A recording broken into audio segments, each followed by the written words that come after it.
Every single race that I've ever done, I've had the motto of outwork my doubts, outwork your doubts, meaning, yeah, sure, I don't know if I can do it. This is an audacious goal.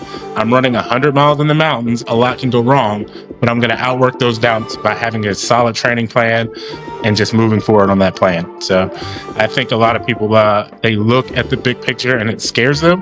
And I want people to look at the big picture and say, it scares me, but I'm going to do it anyway. I've been homeless before. I lived in my retail store before. I lived in my car before. I've had these scenarios play out. And even this is life. Life is also hard. Life is also adversity. Life is also obstacles.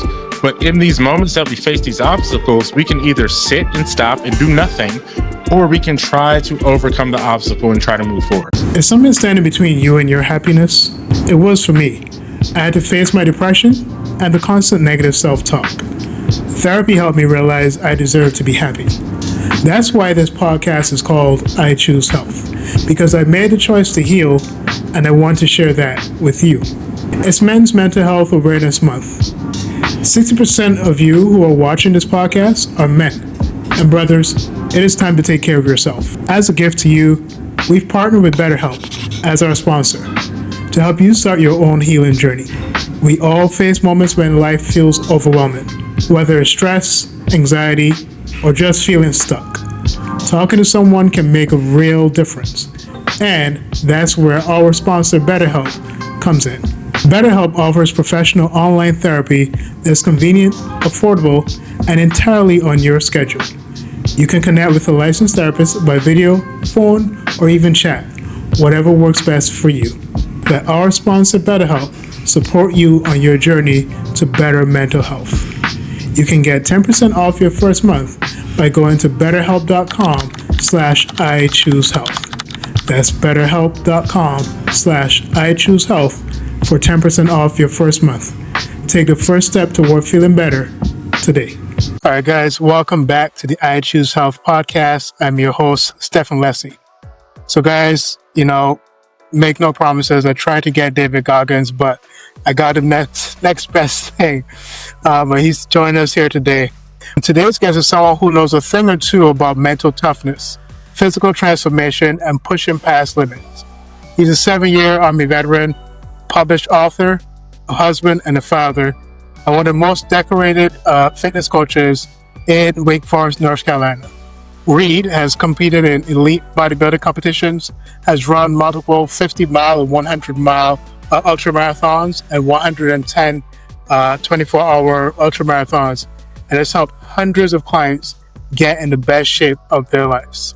Today, we're diving deep into the mindset hacks that have helped him and his clients level up mentally and physically. Reed, welcome to the I Choose Health podcast. Dude, I'm super excited to be here. I love the platform that you have. I love what you're doing. And fitness, mental health, and just well-being in general, man. That's my lane. And I appreciate you inviting me on, man.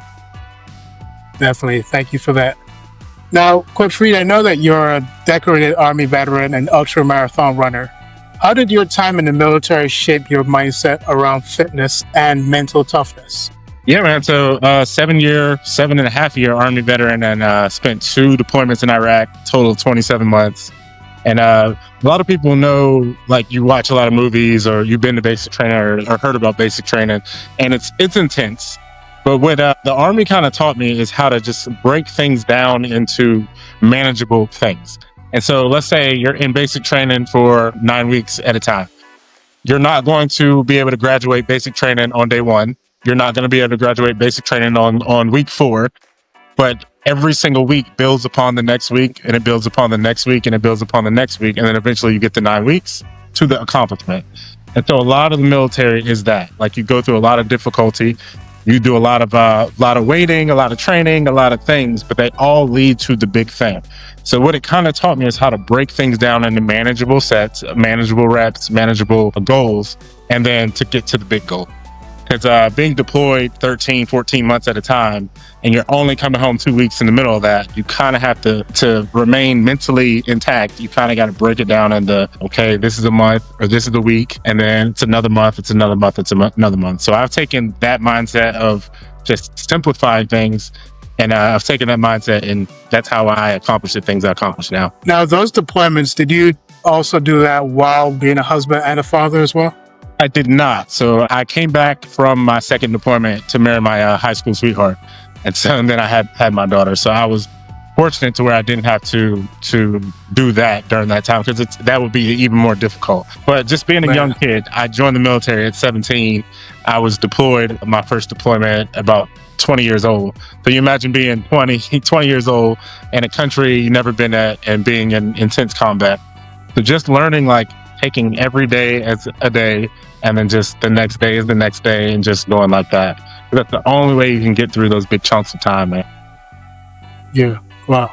Yeah, I was just thinking about that, because I'm like, man, that has to be hard to do that, to be coming home for this 2 weeks in that time. And then, you have little kids and your wife. Yeah, man. Just having that short amount of time. So my brother actually was in the military, and he has 4 kids, and he was one of those where he was in Afghanistan with the family while I was in Iraq. So my mom was pulling her hair out while both her babies were deployed, but he had a family while he was trying to manage all of that. So yeah, kudos to the people who are able to navigate all of that as well. It's not easy. Yeah. I definitely thank you both for your service. That's definitely a difficult thing to do, but definitely an admirable thing as well. I appreciate it, man. Definitely appreciate it. Yeah. So, as we're looking at mindset hacks, what is one military grade mindset hack that everyday people can use to break through self-doubt and finally commit to change? Yeah, man. So I'm one of those who I think, and through my experience, I think that everybody's going to have some form of doubt, right? So you can set a small goal or a big goal, or you might have doubts that you can accomplish whatever the goal is, whatever the thing is you're trying to accomplish. And what I see people doing is they allow doubt to stop them from moving forward towards the thing. So you might say, okay, my goal is we'll just put it in terms of running. You might say, I want to be able to run a 5K. And because you can't run a 5K now, you think that, 6 months from now, you're not looking at the big picture. It's like, if I were to train every single day to get to the goal, and I do the strength training to get to the goal, and I do the rest and recovery and the food and everything to get to the goal, I can get there. But we have these doubts, and because we're looking at such a big, audacious thing for us that we can't do now, it holds us back. So my thing has always been outwork your doubts.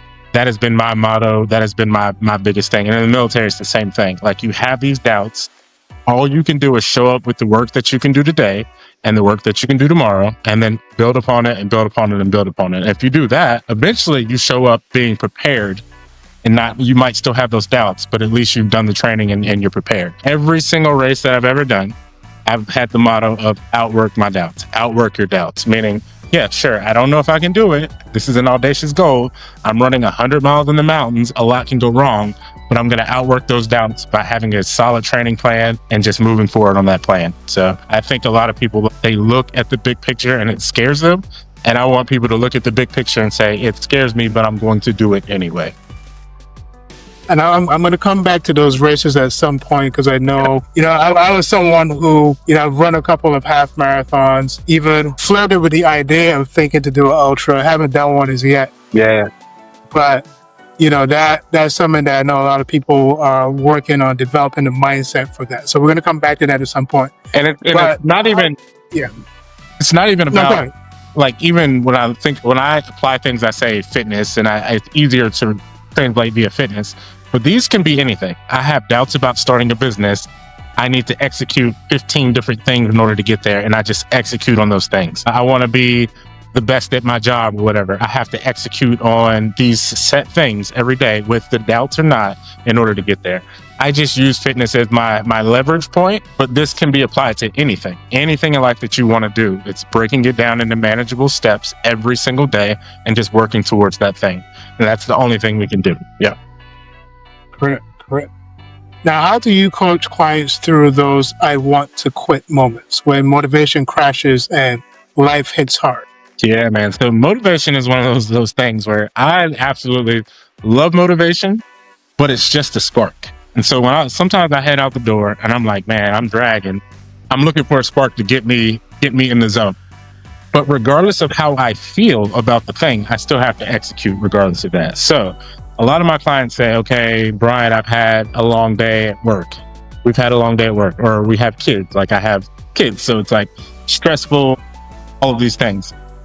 When it's time to execute on the thing, all we can do is execute on the thing. We're tired, doesn't matter. Whatever we show up with, we just have to show up. And so I've had clients before message me and say, I'm going to cancel this session tonight because I had a rough day at work. And what I will respond with is, okay, you had a rough day at work. Is that going to be the thing that's going to stop you from getting to the thing that you said you want? So if your thing is, I want to lose weight, or I want to get in shape, or I want to move better, or whatever, we still have to execute on that thing regardless of how we feel. Now, what I'm not telling you is to bury your emotions. I'm not telling you not to feel. I'm not telling you that, like just suck it up. And all I'm telling you is regardless of how you feel, you still have to show up. So if I'm happy, I'm going to show up happy. If I'm angry, I'm going to show up angry. If I'm sad, whatever. As long as we're not overtraining, but that's fine. But whatever emotions we have, we still have to show up. And so I tell my clients, when we're struggling, like it's just part of it. Like hard is part of it. Difficult is part of it. Happy is part of it. These are all emotions, and these are all things that normal people feel. But we still have to execute on the thing we said we want. So I have clients who have run races. I've had clients who've lost, hundreds of pounds. It's all about just showing up and doing the thing, regardless of how you feel. And if I can connect you to doing that, man, you'll get better each and every day. Like you will. You just have to commit to showing up regardless of how you feel. Now, speaking about those clients who sometimes rely on those emotional cruxes as a reason as to why they won't come and do their workout. I know you said that people want to be fit both mentally and physically. What's the number one mistake you see clients make when they try to get both right? And so I see people try to do everything at one time. So let's say you're coming off the couch, you've never worked out before. Okay, so the first thing I see people doing, and I hate to see it, is, okay, what supplement do I need to get? So they buy every single supplement under the sun. What shoes do I need to get? Then they buy the top of the line of shoes. What program do I need to follow? It's probably going to have you doing something extreme. So people are forecasting out to like where I am. I've been working out 17 years. So my process is going to look different than your process when you're starting. So I see people take these huge things that they want to do, and they're just like, I need to do it all today. In a week, I need to be in the best shape of my life. But if you just broke it down again, and I know I'm being very repetitive with this, but I truly believe if you take any goal and you just break it down into manageable steps, you'll get there. But if you throw everything in the kitchen sink at it, you're going to burn yourself out.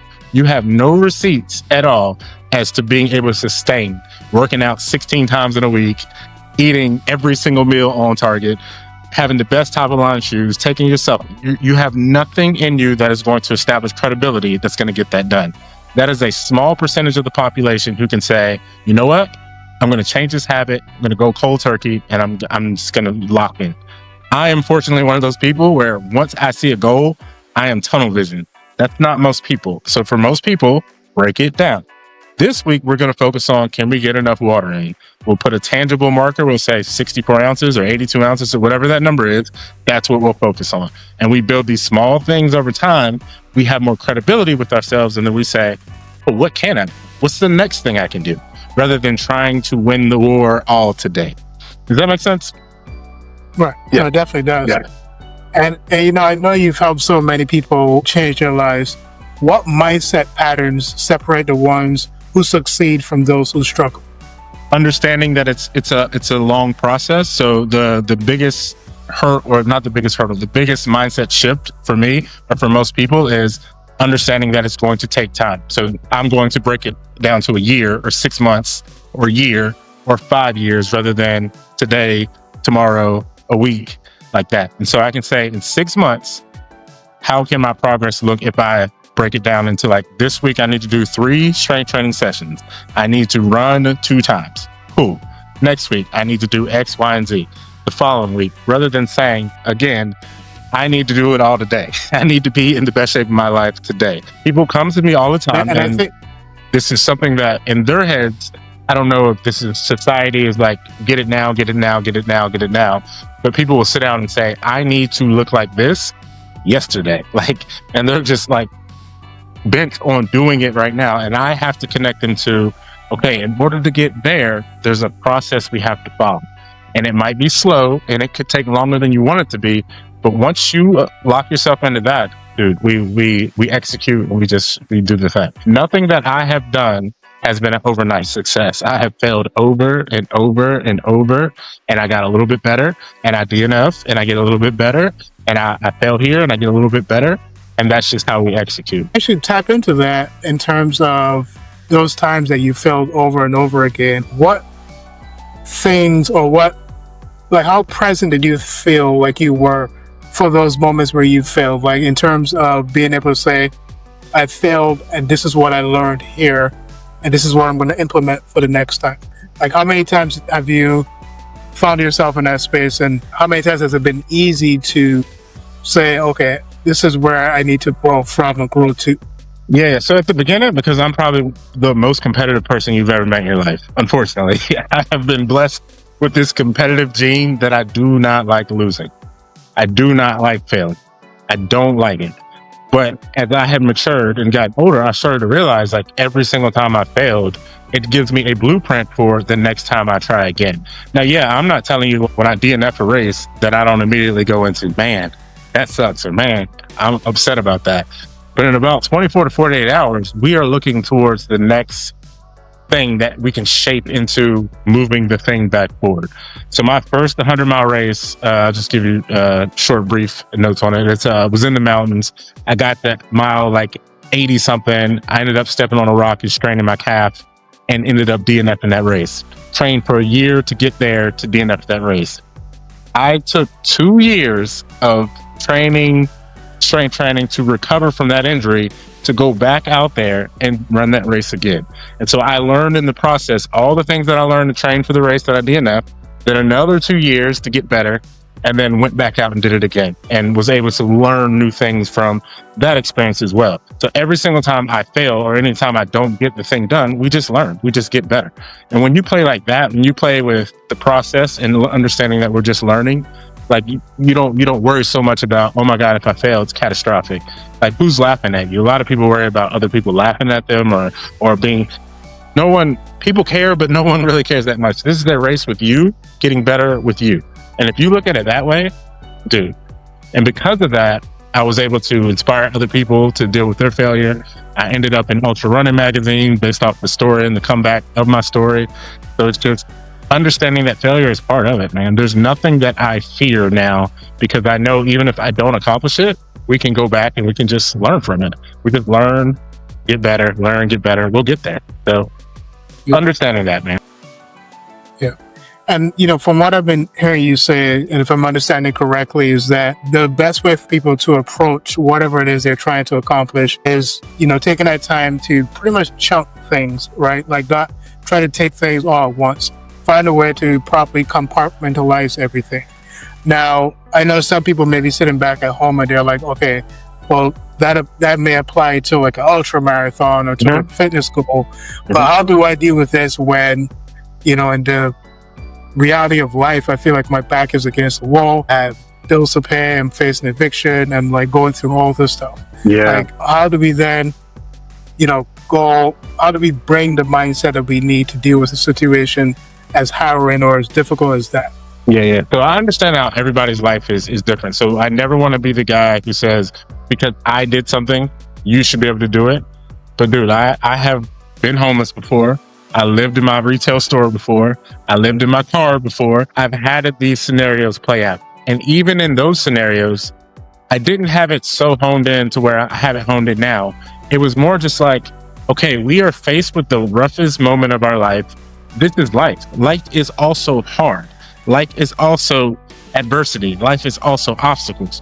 But in these moments that we face these obstacles, we can either sit and stop and do nothing, or we can try to overcome the obstacle and try to move forward. So I am just one of those where I look at the hard scenario and say, okay, what can we do with that scenario? What can we do with where we are now? Yes, it sucks. I don't want people to bury their emotions and be like, and live in a state of, we don't want to be positive polys where, oh, it's going to be great. It's going to be, and we're just positive all the time. I'm just saying life is hard. We have to deal with what we have to deal with, and we just have to move forward, or we stay where we are. And I don't think most people want to stay stuck where they are. If you're facing these scenarios, it's like, what's the next small thing we can do? So for me, when I was living in my retail store, I was like, what little bit of money can I save to start putting away? What can I do? Where can I start, can I call a bill collector and say, hey man, Let me get on a payment plan for that. Can I do something so small and just do the next thing and the next thing and the next thing? And then once you do that, you start to realize I'm digging out of this hole and you got to get some momentum. Where I see a lot of people get stuck is that they stay where they are. They can constantly complain about where they are and they don't take any step in any direction. So if I can encourage somebody to just, it doesn't matter which direction, but we've got to move out of where we are to be able to see. And once we can see a little bit and once we can breathe a little bit, then we can start chunking it away a little bit more. But dude, I have been in some of the roughest, unfortunate situations, and a lot of it is my fault. So I won't say, it was done to me, but just understanding that life is hard, man. Everybody's got something that they have to deal with, and you can either stay where you are or you can try to find a way to dig out of it. And it doesn't mean that your problem and your issue isn't unique to you and you shouldn't feel empathy about it and other people shouldn't have empathy for you. But at the end of the day, we got to move forward. We got to do something to move ourselves forward. Definitely. And, I want to know what was harder. Was it your first deployment, your first ultra marathon, or becoming a father? How did each shape your mindset? Yeah. Welcome to week 14 of 52 Choices, where tiny habits create massive change. This week's habit is to walk 7,000 to 10,000 steps per day. Why? Because walking is one of the most powerful, underrated forms of movement for your body and your brain. A 2021 study in German Network Open found that people who walked at least 7,000 steps per day had a 50 to 70% lower risk of early death compared to those who walked less. Walking improves heart health, lowers blood sugar, boosts mood, and even supports fat loss without the stress of high-impact exercise. Your challenge this week is to take a 10-minute walk after meals, maybe park farther away, or pace while on calls. It all adds up. Remember, you don't need to be perfect, just consistent. Every step is a step toward better health. Let's walk it out. Yeah, so I saw that question come across, and I really took some time to think about it. And to be honest, each one of those scenarios have their own difficulty embedded into them. My first deployment was hard because I was young. Unfortunately, I was losing people. Unfortunately, I had friends who were in college who were having the time of their life, and I'm deployed having to deal with this and the stuff that I'm dealing with. That was difficult. It was difficult to be away from friends and family and things. It's difficult to operate a business every single day that I cut on the lights. It's difficult to be a parent. Like, as much as I love my daughter, it is not the easiest thing all the time to be a parent. I love her to death, but there's going to be from sleep regressions to as she's getting older and her becoming the person she's going to become. Just like marriage is not always easy, just like there are aspects to each one of those things. And I look at it as, what lessons can I take from the thing? Like, what lessons can I learn from Scarlett, which is my daughter? What lessons can she teach me in some of the hard avenues that she's in? For example, the other day, so I am, I think maybe you're a parent too, correct? Yeah. Yes. And so we try to do, and I had great parents, but some of the things that my parents did, I look at it, it's like, maybe I want to try something a little bit different, because my parents were really tough. So it's like, I want to be tough, but I also want to give my daughter a platform to be able to express her emotions, to say the things that she wants to say, and to let it out and not be afraid to tell me what's going on in her life. Whereas my parents are a little more like, do as I say, And so the other day she was, I typically will sleep and I don't have a shirt on. It's hot in the room or hot in the house. And so I was coming out and I went to give her a hug and she was just like, ew, Dad. Because I have to swallow my emotions and swallow my ego and say, what's the best outcome for my daughter? And so that is the scenario. And these are scenarios that we deal with every single day as parents. So that's hard as well. Ultra marathons, hard as well. So all of these things have their difficulties and you have to take a different approach to each one of them. But I've just said, you know what? I'm going to learn from my daughter. I'm going to learn from my wife. I'm going to learn from ultra marathons, and I'm just going to constantly learn those scenarios. Because when she said that, I was just like, how dare you, in my head. But then I was like, let me try to understand. And then I had to think, she's simply just communicating. And we all want children who communicate their boundaries. So I was like, okay, no problem. I understand. From now on, I'll make sure I put a shirt on and give you a hug. No issues there. So hopefully all that makes sense. But all of the scenarios are they're unique. Yeah. Being a personal trainer myself as well for the last 5 years, and one that is definitely trying to drive impact and create impact. I know that you were named the #1 trainer in Cary. What do you think separates a good trainer from a life-changing one? Yeah, man. So at the beginning of when I first started training, coaching, or whatever you want to call it, is I came into it with a very militaristic approach, meaning you are going to do this thing exactly how I do it, and I don't care how you feel. I don't care how old you are. I don't care what your fitness level is. If you need to do burpees, you're going to do burpees. If you're going to do whatever it is, I'm going to be very, very closed off and not open-minded. So you're going to do it this way, and that's it. And so one of the first clients I trained in my gym, she was 70-ish years old, and I was having her do something, and she was just like, I'm not doing it. And I was just like, no, you're doing this or whatever. She told the gym owner, and they pulled me into the office, and they sat down. I come into this room, and she's sitting at the end of the table. The owner's sitting at the end of the table, and the owner's like, you sit down and listen. And the lady went off and told me, it's like, young man, you are not going to tell me how to do certain things. You're not going to do this. And I was just like, I get it. And she said, I will give you another opportunity to come back and you can train me again and we can try this again. And so I learned from that. And it's as if to say, there's so many different ways to do this thing. Now, while I want to do things a certain way, you have to be personable. You have to be understanding. I have to be empathetic. I have to understand that everybody's fitness level is different. Everybody has different goals. Everybody has different starting points. And so if you're going to be a good coach, a good trainer, a good parent in general, you have to be able to listen and adapt. Listen and adapt. And once I started adapting, and it's not to say that there isn't a specific way I want things done. It's as if to say, there's 10 different ways I can get you to do what I need you to do. Let me soften my approach, be more personable, and guide you in the right direction. Now, most of my clients will say, I'm tough, but I'm very personable. I want to know about your family. I'm going to tell you about my family, and I'm going to find the most creative ways to get you to do the thing. And when you leave, you don't even realize you've done so much because I've walked you through it that way. But you can't be, do it this way, do it this way, do it this way, or leave. It's like, it doesn't have to be done that way. You don't have to do burpees. Like, you know what I mean? You don't have to do certain exercises that you don't have to do, or that maybe I walk you into it. Maybe I start with a modified exercise rather than throwing the full thing at you. And once you realize, oh, he's here for me and he actually cares, then you're willing to try some new things and you're willing to walk in that process. So that's what I've learned in order to become the coach that I am now. So it's like, I can get you to do anything I need you to do without you even realizing it. And then by the end, you're like, oh, he had me doing that and I didn't even know it. And that's the cool thing about what I do. Now, what's one mental exercise or daily habit you'd recommend to anyone who feels stuck in their fitness journey, right? And that could be, they feel like they're plateauing or their diet, their nutrition is not working. What is one exercise or daily habit you'd recommend for them if they feel stuck? Yeah, that's a great question. So it's getting specific about like what we're doing. And so a lot of people, let's say for instance, if you're not tracking your food or you're not tracking what you're doing for exercise, you don't have a clue when I ask you a question and I say, okay, how much protein are you getting in? You don't have a clue. How long did you walk yesterday? Or how many times did you walk last week? I am a big fan of people getting specific, saying, okay, this day, and this day, this is what I'm going to do. I'm going to track my food or at least know protein, like how much protein I'm getting in, and getting super specific about it. Because if not, you might think that you're getting in more protein than you're getting in. You might think you're moving more than you think you're moving, or maybe you're overtraining and you don't even realize it.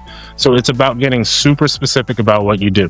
When I'm locked into a training plan, it gets super specific. Now that might change, but the metrics that I'm tracking remain the same.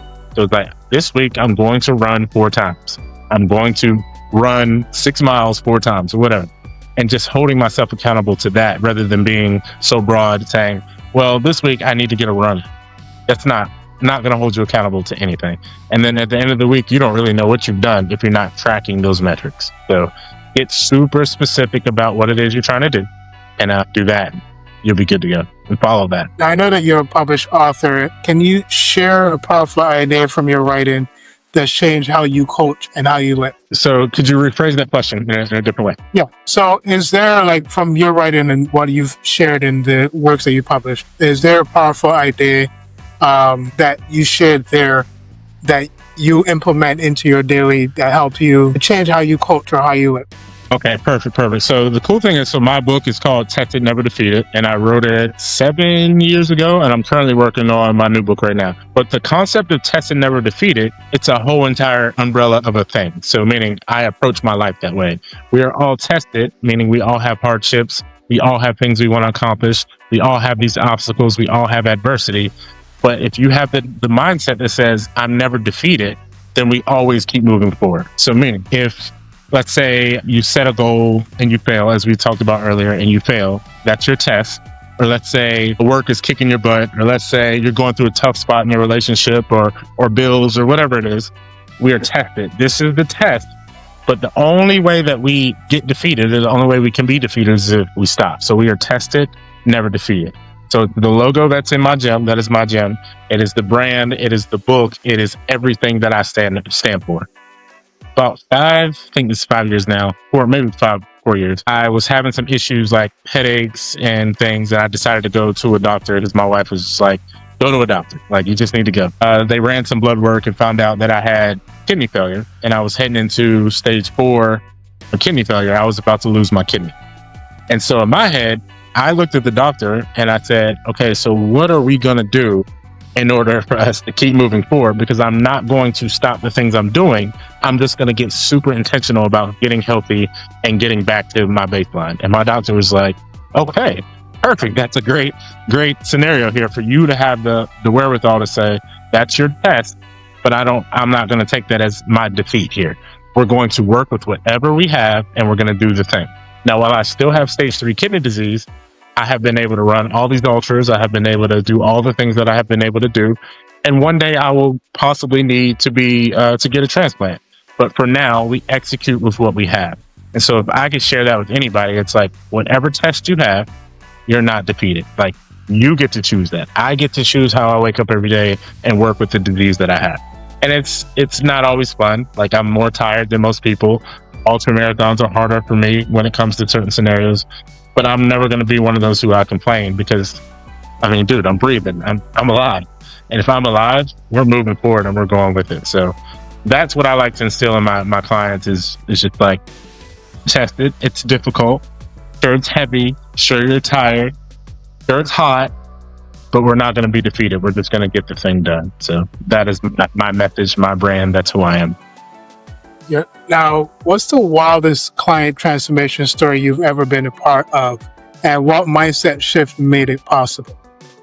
Yeah, so I've had people who, I consider him a friend now, but he was in a car accident and he couldn't walk at all, and he came to me in a gym setting, and he had a cane or whatever, and his whole objective was to stop walking without the cane. And we worked, and he had some neurological issues and things as well. So he was working with somebody else on those issues, but he was working on strength training, mobility, and everything with me. Then to see him be able to drop the cane, to be able to do a squat, to be able to get a job, to be able to be strong, to be able to be a father and be all of these different things.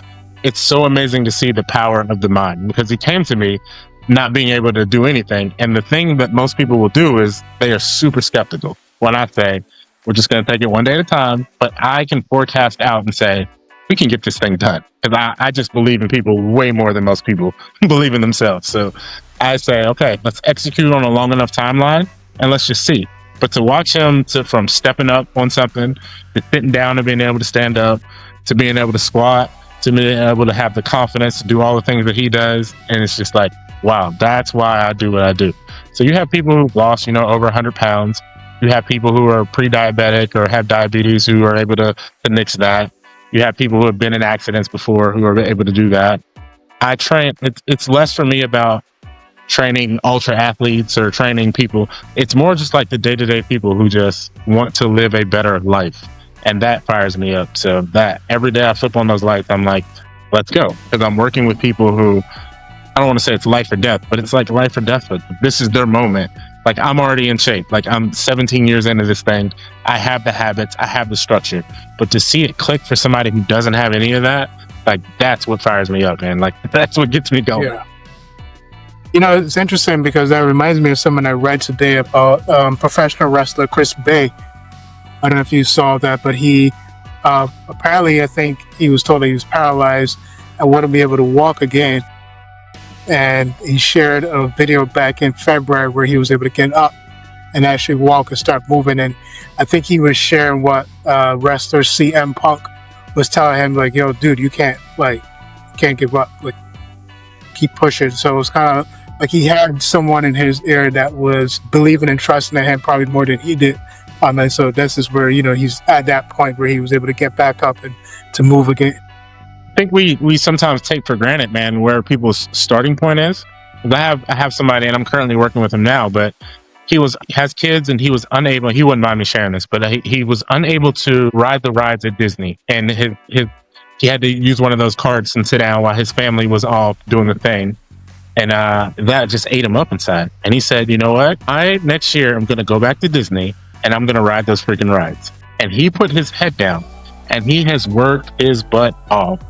And now it's so funny. I texted my wife earlier and was like, dude came in here in a tank top today, feeling himself. Like, he's like, lost a bunch of weight. He's wearing a tank top. He can move, he can jump, he can run. And I'm just like, that's it. Now he's going to go back to Disney and be able to ride the rides with his daughter or with his daughters. And his wife sent him a message the other day and was just like, oh my God, like, we are so blessed that you have been able to do what you've been able to do. Like, that's it. That's the thing. And I wish more people would see that and say, you know what?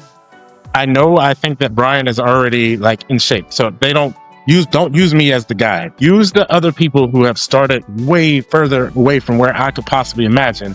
Use that as the guide. This is not about me. This is about them and each one of their individual journeys. And that to me is inspiring. It's like, I would take that over running 110 miles any day of the week, because that is more relatable to where most people are. I'm just crazy. I'm just like on the extreme side of things. But that right there is relatable to everybody. So take that and do the thing because of that. Yeah, definitely. So this is the first time we're doing this on the I Choose Health podcast, and we're trying some rapid fire questions. So I'm going to shoot these at you and see what your response is. I'm here for it. So we'll start with this. Dumbbells or kettlebells? Dumbbells. Okay. Sunrise run or midnight lift? Favorite post-marathon meal? Oh man, that could get crazy because I eat anything in abundance. We got to make sure we can have a lot of it. So sushi, pizza, any of that. Like, I'm ready to go after I get done running. Just make sure it's a lot. Okay. So this last one might not be fair, but I'm going to put these two names out there from a mindset perspective. Yeah. David Goggins or Kobe Bryant? Man, that's tough. Do you happen to know how I feel about Kobe? I don't, but I had a similar feeling. Yeah, man. Kobe, and when he passed away, dude, like, that was the only celebrity who's ever passed away who's like, it has affected me emotionally. I was at work, and my wife, and I know this isn't rapid fire. I'm going off on a tangent, but my wife was I was working, and my wife texted me and said, Kobe died. And I said, Kobe? Kobe who? And she said, Kobe Bryant. And I said, stop playing. And I literally, it's like this cloud of just whatever, because I have listened to Kobe. And the stupid thing about it is I didn't even like Kobe when he was playing basketball.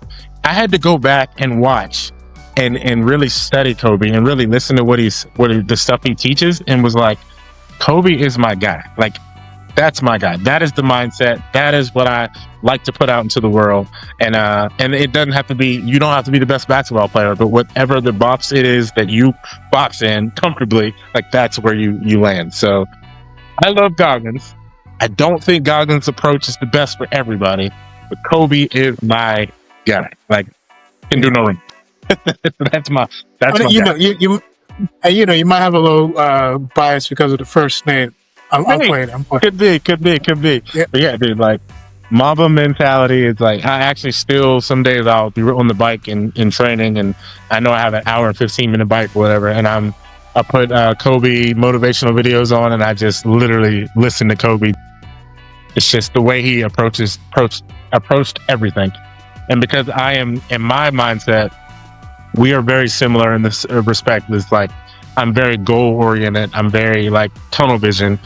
He almost has given me permission to be who I am. And like, that's okay to be I don't want to say extreme, but to be locked into a thing, because that, believe it or not, it's really hard to be that person to where it's like you see a goal and you don't see anything else. Like that's the thing that we're going to do.